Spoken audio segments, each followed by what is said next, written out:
Moe the dog was cold. His breath turned to ice on his whiskers. His ears were warm, but his earmuffs gave him a headache. I can't stand this. He said to his best friend Arlene. A whole week's vacation to sit around and freeze. I can't stand it either, Arlene mumbled through her muffler. Let's take in a movie. So they trudged through the snow to see what was playing at the Roxy. It turned out to be a double feature, Polar Voyage and Whales of the Arctic. Halfway through the first feature, the heat broke down. Can you believe this? Groaned Moe. His popcorn had frozen solid. The movies were not a good idea. They left. Outside, a vendor was selling pretzels and hot cocoa.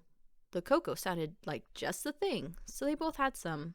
A marshmallow stuck to Arlene's nose and froze there. Moe laughed. Arlene cried. Moe said he was sorry and gave her a hug. They got the marshmallow off Arlene's nose. This day is going from bad to worst, said Moe. They stopped in front of a travel office. In the window was a poster. It showed a white sand beach with palm trees. Now that's what we need, said Moe. Which would be best, Tahiti, Hawaii, or the Bahamas? Arlene grinned. Tahiti, definitely. They went inside and talked to the travel agent. He told them how much it would cost. Moe sighed. Maybe some other time, he said. I'm feeling pretty discouraged, Arlene said in a discouraged-sounding voice. I'm going home. They said goodbye. On the way home, a truck splashed Moe with slush. He slipped on an icy patch on the sidewalk. The snow came down more heavily in big wet flakes. Moe was not a happy dog. When he got home, Moe filled his bathtub with warm water and slid down in it up to his chin. He left out the bubble bath because it reminded him of snow. The feeling began to return to his toes. He thought about palm trees, beaches, and sunshine.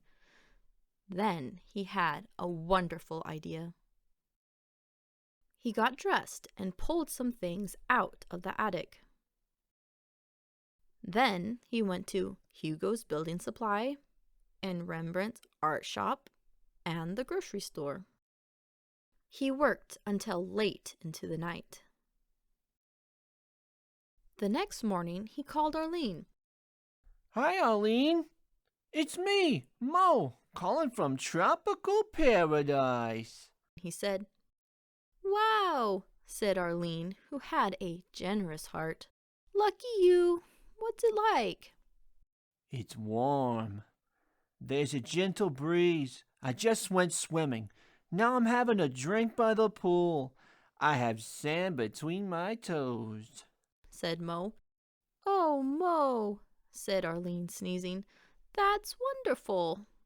Yes, it is, said Moe. Say, Arlene, do me a favor, will you? I left in a hurry, and I think I left the lights on in my house. Would you go by and check for me? Sure, Moe, said Arlene. Oh, and Arlene, Moe added, bring your swimsuit. Weird, thought Arlene. Arlene slipped her suit into her purse and put on her coat and boots. She walked through the snow to Moe's house. The lights were on.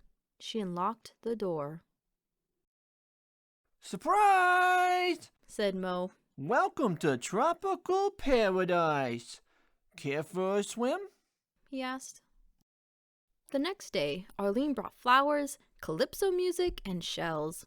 They set up a volleyball net and had a tournament. Arlene made a sarong out of bed sheets, and she looked very fetching in it. They read books, danced the limbo, and built a sandcastle. Moe and Arlene spent all week in tropical paradise, and neither of them got a sunburn. Where should we go next year? asked Arlene when the week was up. Egypt, said Moe. I've always wanted to see the pyramids.